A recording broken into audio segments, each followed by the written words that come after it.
Hi everyone, do you want to know how I got a job in London and how you could also get a job in London easily? So we all make mistakes and it's just about small technical changes that we do in our approach by which we get a profile to sell out in the market. So over the course of the next 10 or so minutes, I'll tell you the A to Z tips on how I enhanced my profile and how I got myself into a good job in London.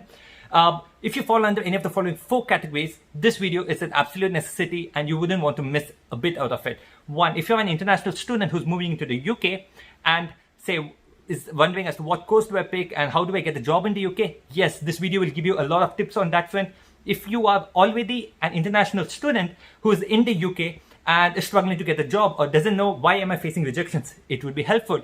Third, if you are in a different country, you may not be a student, but are looking forward to a job, say it could be the US, it could be the UK, it could be Australia, Singapore, the Middle East, any country. These tips would also be helpful for you to crack a job and move into a different country. 4, say if you're in the UK and you may be a student, you may be an international student or a domestic student and you're still not getting a job. I'm wondering as to why am I not getting a job? So the tips that I did in order to change my profile would help you and you could also crack a job. So what we'll do is we'll just go ahead and we'll start on the core aspect of the video.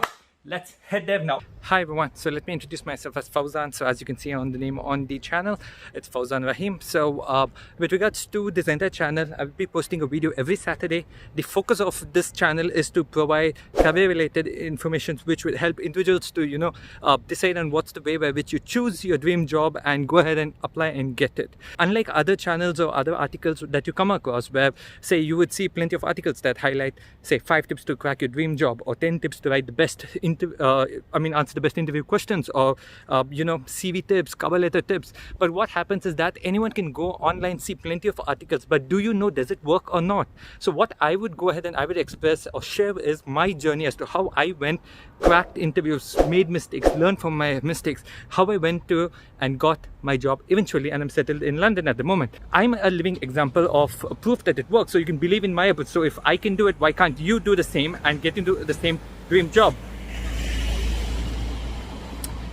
That's what happens when I'm walking on the road and making a vlog. Sorry about that. And before I go ahead and start explaining about my journey, I would kindly request you to click on the subscribe button because I would be posting a video every Saturday, career related, so it could give you valuable tips on how you could take the most advantage of the different ways by which you can enhance your profile. With regards to a bit about my background, I've done my undergraduate in commerce.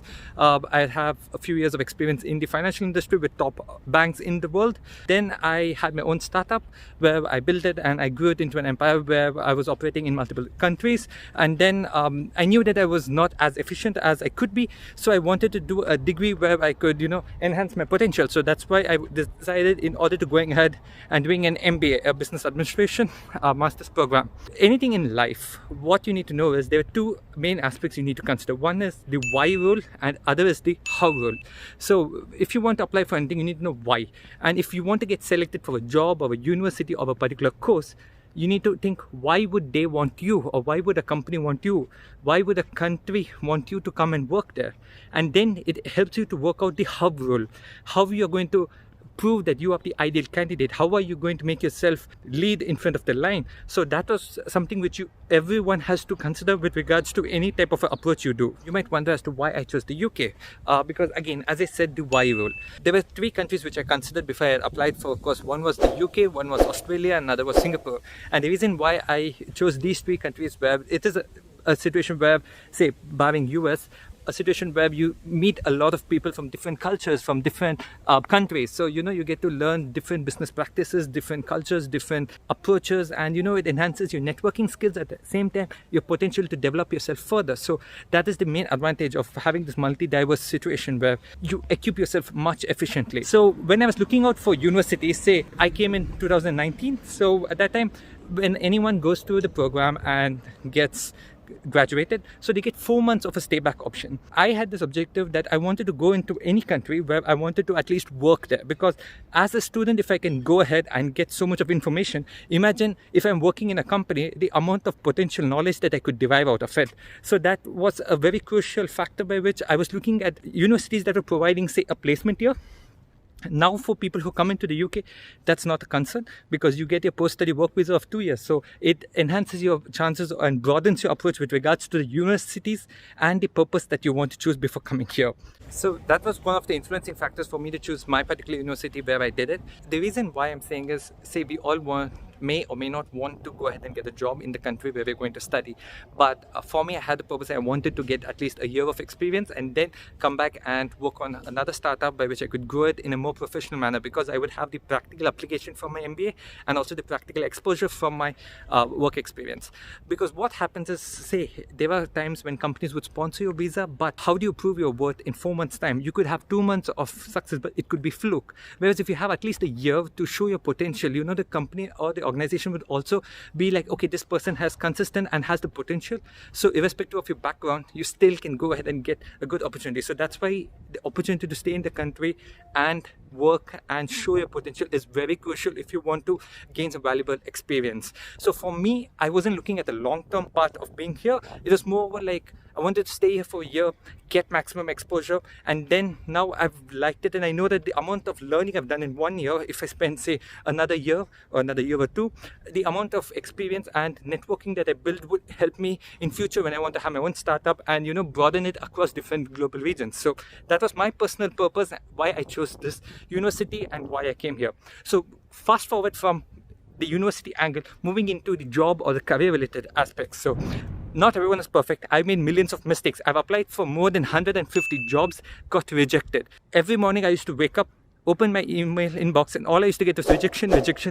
It's very demotivating, and there have been times when I've given up, but there was a time when you just stop, think, lose hope, and then you see as to why am I not getting a job, why am I not getting any positive. Then you take some decisions, because some mistakes which people do always is we just keep on going again and again and again without stopping to realize where we're going wrong.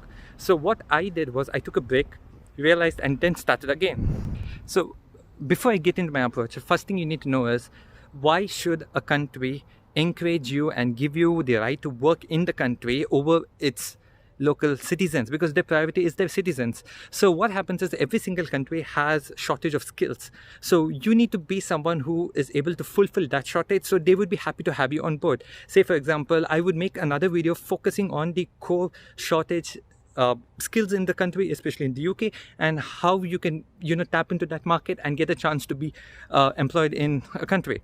So that is one. So when I was looking for jobs, you need to tick in that box. Enhances your chance drastically. Say if you're in a different country who wants to come here, or if you're a student who wants to come here and get a job and stay here for a number of years, that is what you need to target. For me, the purpose was different. I was doing it more for personal development. That's why I chose an MBA.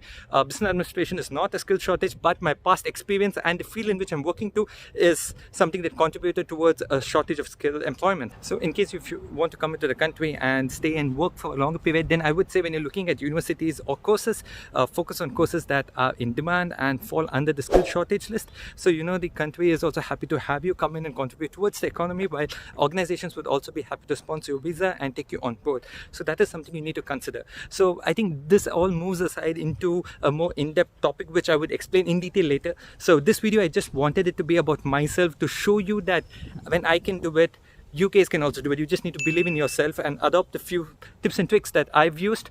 So I mentioned earlier that I applied for a lot of jobs and still didn't crack it, and I couldn't get to it. I would say there are a few main elements which you need to consider. One, the type of company you want to apply for. Some people might want to go in for a big established organization. Some individuals might want to go in for a small to medium scale operation.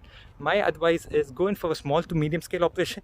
The main reason being is there's a better opportunity for you to prove yourself, be recognized, be valued, and there's also the possibility where you learn a lot. Say if it's a big organization, you have multiple departments, you have individuals specified for each department. Say the organization which I'm working is a medium-sized organization where you do multiple roles, better scope for learning, better scope for networking. At the same time, you get recognized, you get valued. So moving quickly into the next stage, as to before applying for a company, you need to be sure as to how you're going to apply for the company, because not every company would react in the same way.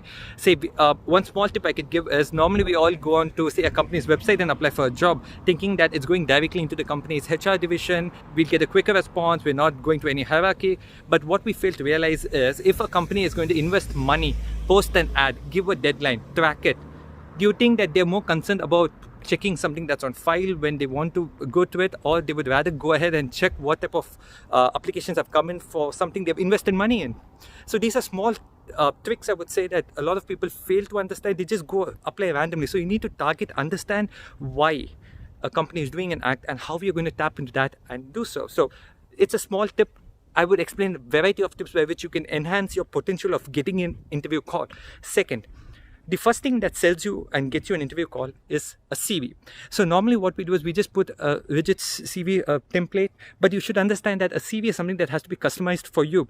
Say, you need to see how you stand out from others. Say, for example, if I say competencies, teamwork, leadership skills, variety of skills, communication, presentation, etc.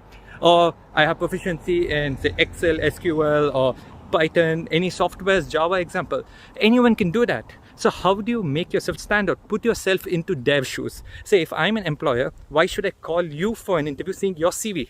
So what I would recommend and how it worked for me was, I never mentioned competencies as teamwork, leadership, or what knowledge I had or what experience I built, but I wrote examples, projects I worked on. I explained that. So when I explained that, you understand that this person is not just saying for the sake of it, but has done something, exhibited it. Say, for example, if you're applying for a data related role and you've done on projects, you've used Python, you've used SQL for different purposes, you could go ahead and explain as to the purpose for which you've done, how you use, say, for visualization, you've used Power BI, in what manner, what scripts you wrote on SQL, what problems you faced, what challenges you faced. Explain it as a paragraph. That boosts up your CV, because they know anyone can write points, 5, 10 points, 10 skills, but it's about how you put it forward. So that is a small tip. I would explain the entire tips on how to get a perfect CV for employees to feel appealing and call you for interviews. Another main mistake which all of us do, I did that a big time, was the cover letter. So what we normally think is the cover letter is something that we attach along with the CV, and basically we write what is on the CV into a paragraph or an essay and add it on the cover letter. That's a routine mistake which all of us do, because if I am going to a CV, why do I want to read the same exact content again on your cover letter? So with regards to a cover letter, what I would say is you need to go ahead and have some elements which you feel is not necessary on your CV, but at the same time you feel that if an employee gets to know about this, it's going to boost up your profile. Say, for example, my cover letter, what it speaks about is, say, incidents or an experience where I've exhibited particular traits, and that is what I mentioned. So you wouldn't find any single element of my CV on my cover letter. So when someone reads my cover letter, he's getting additional information. I'm giving him more reasons why he should think that I'm a good candidate for him to call me for an interview, in comparison to any other profiles he sees. So there are a lot of tips on how you get the ideal cover letter, because my cover letter initially was really sad, and the way by which I eventually changed it and what impact it had on my profile was drastic. So all this would be coming as videos one by one. Please do subscribe so you get access to all that and you understand my journey. So the reason I'm focusing on my journey is, rather than just giving you random tips, not sure whether it's going to work or not, just for the sake of it, I would rather focus on some things that work for me, because I want to be someone who's, the tips or advice which I can give you, it helps you avoid the mistakes that I've done. So moving on from the cover letter, the next main aspect is when you go in for interviews. So always have a broad mind, be very honest, because you eventually, if you're going to write some stories on your CV or your cover letter, it's going to backfire in an interview stage. Be very honest, be open, and I think that's going to help, because more than anything, an organization would be happy with someone who's very honest. The main thing which I would say is, I applied for plenty of jobs, I never cracked it. There was a time when I just took a break, then decided as to where I'm going wrong, and then I literally was like, this is going to be the last ever time I'm applying for interviews. I worked on it carefully, I chose, dedicated just 5 roles, applied for them. And the main aspect which I forgot to tell you is, when you're applying for jobs, you need to be more localized. Say, for example, most of us, when I came from India, predominantly I used LinkedIn for all my job search requirements, but I didn't understand that, whether a company which is always in the UK, whether they prefer LinkedIn or they would go in for something more localized like Indeed or Reed. So you need to also consider that. So for me, Indeed worked a lot, Reed worked a lot. It was much simpler to apply for jobs, and the level of response I got was brilliant. So again, coming back to my journey, what I would say is, initially I applied for a lot, didn't crack it. Then the last 5 companies which I chose, I made dedicated applications, dedicated cover letters, applied for them, and at the end of the day I got 3 offers out of them, and I chose one among them. So I had a company which was a multinational company, I had other 2 companies which were medium scale companies, and eventually I went in for a medium scale company, because my end purpose is to grasp and learn as much as possible, because I wanted to network, gain good contacts, enhance my exposure of what I learned in my previous experiences and my MBA, what it helped me in. So that was my objective, and that's why I chose it. That was my preference. So even if you are doing, you need to take in a lot of considerations. Always question why. If it's an organization, why would this organization hire me? If it's a country that is going to want to sponsor you, why would this country want to have you in? I would say 95% of people make the mistakes which you and I were making and are making. It's only the 5% of people who realize the mistakes and alter their approach, and these 5% of people have tremendous success rate with regards to interview calls. If you want to get more career related information, please do click on the subscribe button, click on the bell button to get all notifications, and we will be going and we'll be providing more career related and job related information on this channel. In the meantime, if any of you want to get any dedicated information like, okay, I'm struggling with this, or please could you just give me an information on XYZ aspects, please do drop it in the comment segment. What I would do is I would also go ahead and read that, and I would respond to you in the comment segment. Or if you want, if it is a broad topic which would help a lot of individuals, I would go ahead and I would make a dedicated video in that front. So that's it for today. Signing off from you. I hope my video was of help to you. Everyone have a good weekend ahead. Bye bye.